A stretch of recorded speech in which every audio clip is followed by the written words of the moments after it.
Hey, this is Ash from the Flying Seagull project. I'm standing here in Poland where we're just about to launch our brand new project. It's called Playtime Poland, and it took us a very long time and a lot of thinking to make sure we got this right, but we really believe we have.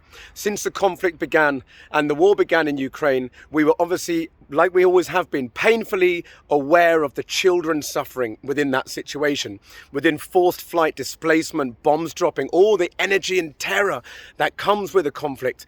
But we're also painfully aware that there's still children in all of the situations we've been supporting for the last 5 and 6 years. So we didn't want to just race in. We didn't want to spend your donations and spend our limited but valuable, hopefully, resources on getting it wrong. We met lots and lots of organisations. We had endless amounts of phone calls.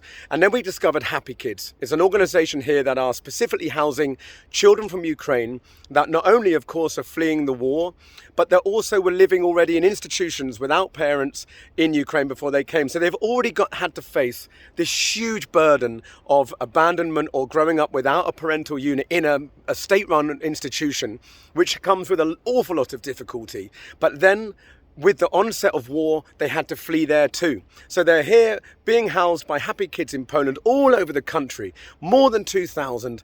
And we figured it was our job. If we've got children who are facing flight from war, that's already good enough for us to give it everything we've got.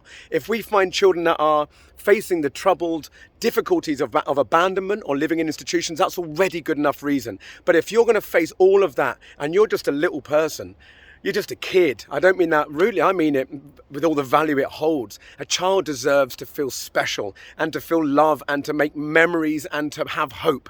And that's what we're going to try to help them to discover through play and noise and liberation of laughter and a lot of really positive energy. The project's called Playtime Poland. The first phase has already begun. We have a huge Seagull team here.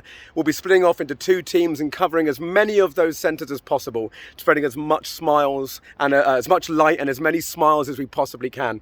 I wanted to thank you for all of your support over this last year, but I also wanted to reassure you that alongside Playtime Poland, all of our projects across the UK are not just carrying on, but they're expanding. And of course, we're still going to be supporting children who are living in refugee camps all across Europe, having fled the conflicts in the Middle East over the last decade. For now, we've got an awful lot to do to get ready, but I hope that if you've got any questions, send them over to us. If you feel moved or inspired or want to support us in any way, bung us a heart, tell your friends, and in the meantime, we're going to get going with this project, and I'll have a few more updates for you soon. Big love, big respect from Poland. Mwah. Can't wait to use your energy and your donations to spread the biggest thing you can in the world. Happiness, love, light, laughter, respect, and positivity. Thanks very much, and we'll catch up with you soon.